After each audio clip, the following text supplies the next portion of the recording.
Assalamualaikum warahmatullahi wabarakatuh.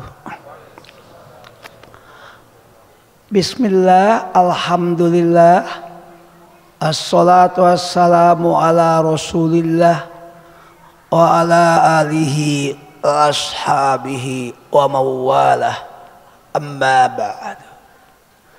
Bapak dan Ibu hadirin rahimakumullah. Puasa dalam bahasa Al-Quran disebut as-siyam atau as-saum. Secara bahasa memiliki dua arti. Yang pertama menahan, yang kedua mengendalikan. Menahan itu melahirkan puasa tingkat dasar, yaitu tidak makan, tidak minum, tidak merokok, tidak melakukan hubungan suami istri di siang hari. Ini memiliki batas waktu. Dalam 1 tahun hanya diwajibkan di bulan Ramadan. Dalam 1 hari hanya dimulai sejak imsak, tepatnya sejak adzan subuh hingga adzan maghrib. Inilah yang disebut dengan as-saum al-muaqqat, puasa yang memiliki batas-batas waktu. Sebagian kita sudah lulus melaksanakan puasa ini. Masih ada juga saudara-saudara kita orang beriman yang belum sanggup. Berikutnya, kalau tingkat dasar sudah kita selesaikan dengan baik, maka kita akan berusaha untuk naik kelas, yaitu dari puasa menahan dalam batas waktu tertentu sejak imsak sampai maghrib, kepada puasa yang kedua yang disebut as-saum al-mu'abbad, puasa untuk selama-lamanya. Nah, puasa selama-lamanya itu intinya arti yang kedua, mengendalikan. Ini tidak ada batasan waktu. Salah satu yang harus kita kendalikan adalah pembicaraan. Mengendalikan pembicaraan ini seharusnya menjadi kepribadian kuat, kokoh, bagian dari Muslim personality. Pembicaraan itu Nabi membimbing kita, fal yakul khairan aw liyasmut, berkata yang berkualitas baik atau diam. Kenapa? Begitu pembicaraan dilepas, itu seperti melepas busur panah. Enak waktu melepas, tapi kita tidak bisa mengendalikan, tidak bisa mengarahkan. Itu busur panah pasti kena sasaran, jadi korban, luka, sakit. Sakitnya bisa 7 keturunan. Karena itu harus dikendalikan. Sekarang ketika teknologi modern, yang dikendalikan itu bukan hanya pembicaraan, tapi jari jemari tangan ini. Kita tidak mudah untuk share, kita tidak mudah untuk membagikan info yang kita terima di dalam ponsel kita. Al-Quran sudah membimbing itu. Saya mengajak hadirin sedikit membacakan ayat yang meminta kita untuk tabayun.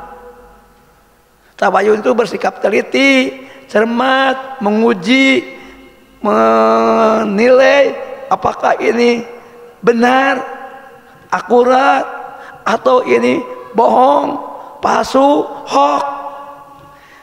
Surat Al-Hujurat ayat 6. Ya ayyuhalladzina amanu, wahai orang-orang yang beriman, in ja'akum, jika datang kepada kamu, fasikun, orang yang fasik, orang yang tidak punya integritas. Fasik itu yang pribadinya pecah, tidak bisa dipercaya, kata-katanya tidak bisa didengar, tidak bisa dipercaya, sering tidak sesuai perkataan dengan tindakan. Itu namanya fasik. Lawannya pribadi yang terpadu, koheren. Ini pribadi yang terbelah, pecah. Binabain, menyampaikan berita, menyampaikan informasi. Nah sekarang ini di zaman modern, berita itu berita yang digital. Apa yang diminta oleh Al-Quran? Fatabayyanu, hendaklah kamu mencari penjelasan, mencari sumber, mencari tingkat keakuratan, mencari tingkat objektivitas, mencari kebenaran, mencari kelayakan, mencari kepatutan. Apa ini perlu di-share atau cukup berhenti di kita saja? Gitu. Antusibu kauman bijahalatin. Nanti kira-kira ini akan terjadi, menimpa dampak informasi yang tidak akurat, dampak informasi yang tidak bisa dipertanggungjawabkan. Nanti akan melahirkan persepsi, akan melahirkan asumsi, akan melahirkan dugaan, dan di atas dugaan-dugaan itu tindakan-tindakan yang tidak berdasar. Di sini disebutkan bijahalatin, karena tidak mengetahui yang sesungguhnya, tidak mengetahui yang benar, yang objektif, yang akurat. Fatusbihu ala ma fa'atum nadimin. Kalau sudah ada korban, kalau sudah terjadi, pasti akan berakhir pada penyesalan. Hadirin, ayat ini informasinya adalah Rasulullah mengirimkan delegasi ke Yaman untuk mengambil zakat.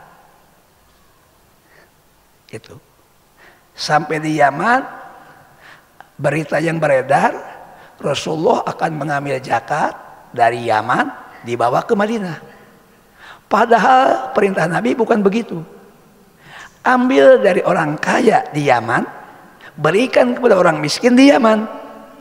Jadi dana zakat itu dari warga Yaman kepada warga Yaman, dari warga Yaman yang berhak membayar zakat kepada warga Yaman yang berhak menerima zakat.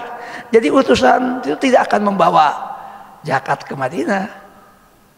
Yang sampai karena diolah beritanya jadi menyimpang, tidak tabayun, seakan-akan Nabi datang ke Yaman, ngambil zakat dari orang kaya di Yaman, dibawa ke Madinah. Nah ini ditolak oleh orang Yaman. Dan ini maka terjadilah salah sangka, salah persepsi zaman itu. Saya kira itu kasusnya ayat ini. Intinya berita yang tidak disaring, tidak difilter. Karena itu, apa kesimpulan kita dari pesan ayat ini?